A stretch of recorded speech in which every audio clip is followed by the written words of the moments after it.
Are you going to damn her then? I tell you God cannot afford to damn such a woman. A woman in the state of Indiana 40 or 50 years ago, who carded the wool and made rolls and spun them, and made the cloth and cut out the clothes for the children and nursed them, and sat up with them nights and gave them medicine and held them in her arms and wept over them, cried for joy and wept for fear, and finally raised 10 or 11 good men and women with the ruddy glow of health upon their cheeks, and she would have died for any one of them any moment of her life, and finally she, bowed with age and bent with care and labor, dies, and at the moment the magical touch of death is upon her face, she looks as though she never had had a care, and her children, burying her, cover her face with tears. Do you tell me God can afford to damn that kind of woman? One such act of injustice would turn heaven itself into hell. If there is any God sitting above him in infinite serenity, we have the figure of justice. Even a God must do justice. Even a God must worship justice, and any form of superstition that destroys justice is infamous. Just think of teaching that doctrine to little children. A little child would go out into the garden, and there would be a little tree laden with blossoms, and the little fellow would lean against it, and there would be a bird on one of the boughs, singing and swinging, and thinking about 4 little speckled eggs warmed by the breast of its mate, and singing and swinging, and the music in happy waves rippling out of the tiny throat, and the flowers blossoming, the air filled with perfume, and the great white clouds floating in the sky, and the little boy would lean up against the tree and think about hell and the worm that never dies. Oh, the idea there can be any day too good for a child to be happy in. Well, after we got over the catechism, then came the sermon in the afternoon, and it was exactly like the one in the forenoon, except the other end too. Then we started for home, a solemn march. Not a soldier discharged his farewell shot. And when we got home, if we had been really good boys, we used to be taken up to the cemetery to cheer us up. And it always did cheer me, those sunken graves, those leaning stones, those gloomy epitaphs covered with the moss of years, always cheered me. When I looked at them I said, well, this kind of thing can't last always. Then we came back home, and we had books to read which were very eloquent and amusing. We had Josephus, and the history of the Waldenses, and Fox's Book of Martyrs, Baxter's Saints' Rest, and Jenkin on the Atonement. I used to read Jenkin with a good deal of pleasure, and I often thought that the Atonement would have to be very broad in its provisions to cover the case of a man that would write such a book for boys. Then I would look to see how the sun was getting on, and sometimes I thought it had stuck from pure cussedness. Then I would go back and try Jenkins again. Well, but it had to go down, and when the last rim of light sank below the horizon, off would go our hats, and we would give 3 cheers for liberty once again.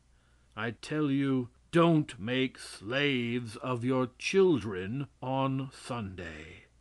The idea that there is any God that hates to hear a child laugh.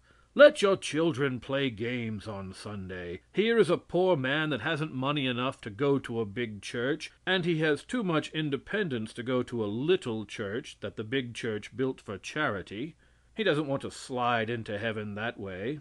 I tell you, don't come to church, but go to the woods and take your family and a lunch with you, and sit down upon the old log, and let the children gather flowers and hear the leaves whispering poems like memories of long ago.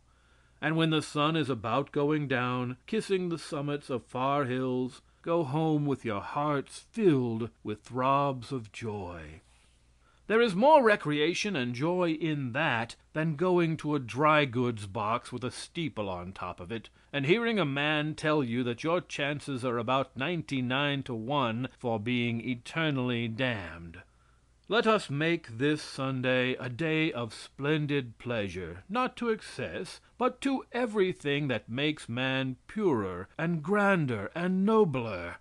I would like to see now something like this. Instead of so many churches, a vast cathedral that would hold 20 or 30,000 of people, and I would like to see an opera produced in it that would make the souls of men have higher and grander and nobler aims. I would like to see the walls covered with pictures and the niches rich with statuary. I would like to see something put there that you could use in this world now, and I do not believe in sacrificing the present to the future. I do not believe in drinking skimmed milk here with the promise of butter beyond the clouds. Space or time cannot be holy any more than a vacuum can be pious. Not a bit, not a bit. And no day can be so holy but what the laugh of a child will make it holier still. Strike with hand of fire on, weird musician, thy harp, strung with Apollo's golden hair. Fill the vast cathedral aisles with symphonies sweet and dim, deft toucher of the organ's keys. Blow, bugler, blow until thy silver notes do touch and kiss the moonlit waves, and charm the lovers wandering mid the vine-clad hills. But know your sweetest strains are discords all compared with childhood's happy laugh. The laugh that fills the eyes with light and every heart with joy. O rippling river of laughter, thou art the blessed boundary line between the beasts and men, and every wayward wave of thine doth drown some fretful fiend of care.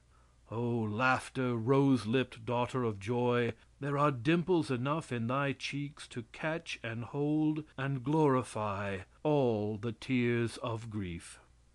Don't plant your children in long straight rows like posts. Let them have light and air, and let them grow beautiful as palms. When I was a little boy, children went to bed when they were not sleepy, and always got up when they were. I would like to see that changed, but they say we are too poor, some of us, to do it. Well, all right. It is as easy to wake a child with a kiss as with a blow, with kindness as with curse. And another thing, let the children eat what they want to. Let them commence at whichever end of the dinner they desire. That is my doctrine. They know what they want much better than you do. Nature is a great deal smarter than you ever were. All the advance that has been made in the science of medicine has been made by the recklessness of patience. I can recollect when they wouldn't give a man water in a fever, not a drop. Now and then some fellow would get so thirsty he would say, well, I'll die anyway, so I'll drink it. And thereupon he would drink a gallon of water, and thereupon he would burst into a generous perspiration and get well. And the next morning, when the doctor would come to see him, they would tell him about the man drinking the water, and he would say, how much? Well, he swallowed 2 pitchers full. Is he alive? Yes. So they would go into the room, and the doctor would feel his pulse and ask him, did you drink 2 pitchers of water? Yes. My God, what a constitution you have got! I tell you there is something splendid in man that will not always mind. Why, if we had done as the kings told us 500 years ago, we would all have been slaves. If we had done as the priests told us, we would all have been idiots. If we had done as the doctors told us, we would all have been dead. We have been saved by disobedience. We have been saved by that splendid thing called independence. And I want to see more of it, day after day, and I want to see children raised so they will have it.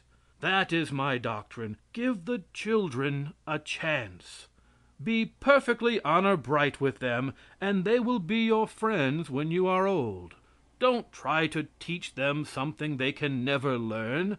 Don't insist upon their pursuing some calling they have no sort of faculty for.